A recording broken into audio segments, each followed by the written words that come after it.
So a lot of what Texas would do with Devin Duvernay would be something like this, where they're going to have two receivers kind of just run across each other like that. Duvernay, he's the one in the middle, so number two receiver on the top of the screen. So he's going to be cutting over in the middle, and this is what they like to do a lot. And, with how far off the LSU corner is playing against him, as you see, he gets easily open. Honestly, I could have gotten open on that route if the corner was that far off. But, that's why that's why the Longhorns like to run those types of plays. But B, there's more to it than that. There's more to it than just getting the first down on this play. What they all like about him is his quickness and how he can get up to a top speed very quickly. And watch how he's able to just blow by both of those two LSU players. And there was no safety deep, so he just runs all the way for a touchdown just like that. I think that's a good and a bad thing. I think it's a good thing, obviously, because they got a touchdown. But, more so in terms of like how it'll translate to the NFL. It's good that he has that kind of quickness and that kind of speed. And he's, able to get through and, avoid defenders that way. It's also worth mentioning, in the NFL, that's just not going to happen. I mean, you're not going to be able to get through as easily as he got through there. There's just too much talent. And that's kind of why I actually have a bit of a hard time truly evaluating Duvernay. I think that he has a high ceiling. I think that his floor is lower than some of these other guys in the draft, which is why he did fall as far as he did into the draft. Like, this is a good example where it's going to be a screen pass, wide receiver screen. So the receiver closest to the sideline, the plus receiver, he runs out and he blocks someone. Duvernay is going to just run. He catches the ball and tries to see if he can just run. The defensive player who you see in the blue circle, he's the one that Duvernay is going to try to elude. That's the way this is going to work. And honestly, this isn't a perfect throw, really, so Duvernay kind of has to go back to the inside, which he didn't want to do, and he is kind of in position where, he has to go against his body to make this catch. The defensive player is doing a good job of getting in position, but Duvernay is going to say, hey, if the ball is this way, I'm just going to go with it, make the catch, and try to run to the inside. And that's going to be what he's able to do. He's able to get around that tackle and pick up a solid gain, despite the fact that could have easily ended up only going for 1 or 2 yards if it was a lesser receiver there. But again, the question does remain, if that was an NFL player instead of a college football player trying to make a tackle on Duvernay, does he make the tackle or does he not? It's hard to really say, which is why these picks can be such a risk. I think Duvernay reminds me a lot of a Deebo Samuel type from last year, where Samuel was kind of similar thing, where that was part of his game, and that has translated well to the NFL, but it doesn't always, and so that's kind of the thing. You're hoping you get a Deebo Samuel, but we kind of have to wait and see. But that being said, even if that's not something that translates to the NFL, I still think that his floor is higher than I think some people realize. I think this is someone that is a really good route runner, and I think that no matter what, he's going to be a productive player. I think his floor, like the worst case scenario, is he's still a solid contributor as a number 3 or 4 receiver. And I think, best case scenario is obviously, number 1 receiver. But, one of the things that I think he can do really well is run routes. I actually think his route running is tremendous. He's one of the better route running receivers in the draft period, and there were obviously a lot of good ones. Like on this play, it's man coverage, and that's the concept.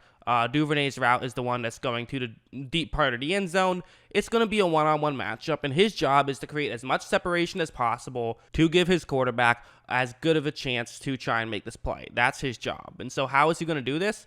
Well, first, it's pretty simple. He's going to start cutting as though he's running straight over the middle, and this gets the defensive player who's covering him to also move in that direction. So this way, when he cuts back up and then cuts to the outside, he gets a good amount of separation, and they are able to get the touchdown on that play.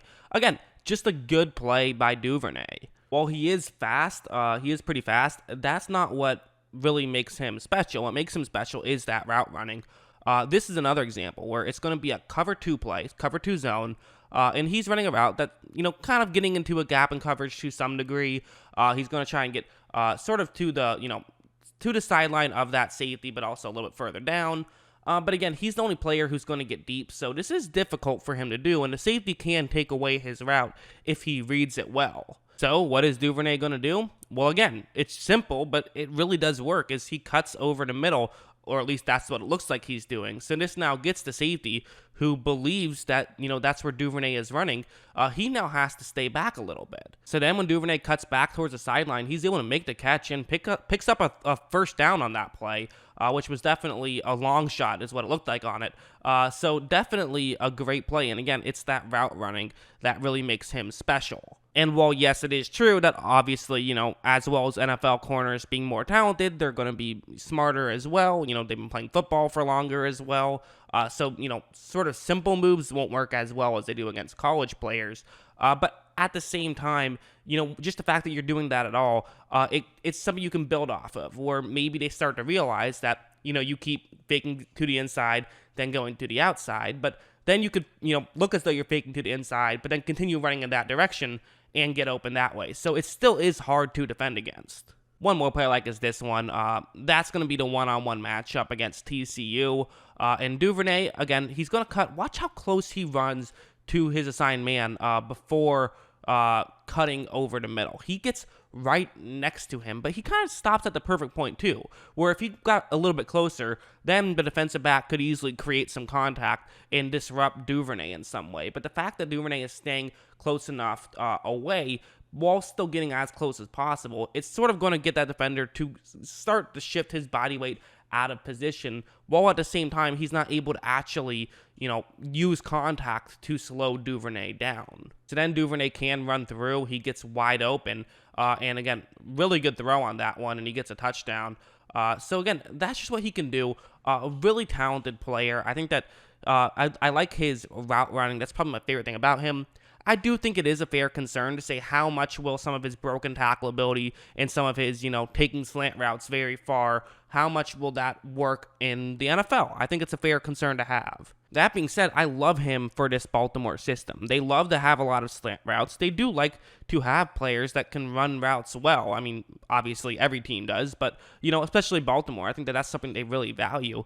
And so I think getting him, listen, I loved their first two picks with J.K. Dobbins, who I think is going to be a star, and, obviously Patrick Queen. I think those are two fantastic picks. I think this is a really good pick as well, and kind of one that's sort of swept under the rug a little bit, kind of gone under the radar. But I think it's a really interesting pick, and I think it could really work out for them. And again, Baltimore is kind of one of those teams where the past couple of years, they've been on quite the hot streak. And I think that this draft was fantastic. I wanted to make, another draft video. At this point, we would have seen him play some preseason games, and I would have been able to make videos about that. That has not worked out well because of the coronavirus. But, I figure I'll talk about some rookies a little bit more. It'll be interesting to see him get some playing time. What do you guys think about Duvernay? Let me know in the comments below. Always love hearing from you. And, of course, as always, thanks for watching.